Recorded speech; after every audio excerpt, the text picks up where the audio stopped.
Kita-Kita FM, suara dari tanah di bawah bayu. Memang terbaik dan sentiasa di hati. Dari gunung ke lautan, dari kota Belud sampai ke Kelabakan, inilah suara rakyat Sabah yang sejati. Hari ini kita cerita Sabah First, penyatuan KDMR terbesar dalam sejarah. Pada 17 November 2025, 5 nama besar politik dan institusi Sabah duduk semeja. Pairin Kitingan, Bernard Dompok, Tun Richard Malanjum, Jeffrey Kipingan, Joaquim Gunsalam. Tokoh-tokoh yang pernah bertembung, pernah berlawan, pernah berada di blok politik berbeza. Tetapi hari itu, mereka berbicara dengan satu nada. Sabah First. Pertemuan ini bukan simbol nostalgia. Ini syarat politik yang sangat kuat. PBS, UPCO, Star, dan Richard Malanjum duduk semeja. Walaupun mereka datang dari parti berbeza, mereka bertemu kerana satu sebab.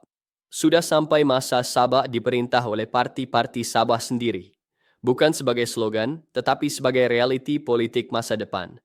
Lebih menarik, generasi muda turut diberi ruang dalam pertemuan itu. Ini bukan projek orang lama semata-mata. Ini kesinambungan. Maknanya, blueprint Sabah First ini bukan untuk satu pilihan raya, tetapi untuk masa depan jangka panjang negeri ini. Kalau PBS, UPCO, Star, dan tokoh neutral seperti Richard mampu mencari titik persamaan, ia boleh menjadi blok politik tempatan paling kuat dalam 20 tahun, mengawal kerusi swing di pedalaman, menyatukan undi KDMR, dan menjadi penentu kerajaan pada PRN 17 nanti. Pertemuan ini belum mengumumkan gabungan baru, tapi ia menghantar mesej jelas. Sabah sedang mencari bahasa politik yang lebih matang, bahasa penyatuan bukan perpecahan. Jika penyatuan ini berjaya, ia bukan saja langkah politik biasa. Ini akan jadi sejarah terbesar dalam politik KDMR moden. Buat pertama kali sejak era PBS 1985, semua tokoh utama KDM duduk dalam satu hala tuju, satu visi, satu suara. Bayangkan kekuatannya. PBS, UPCO, Star. Jika semua ini bergabung, KDMR bukan lagi sekadar blok etnik. Ia menjadi kuasa penentu kerajaan Sabah. Kingmaker yang tidak boleh diabaikan oleh mana-mana parti. Ini bukan penyatuan kecil.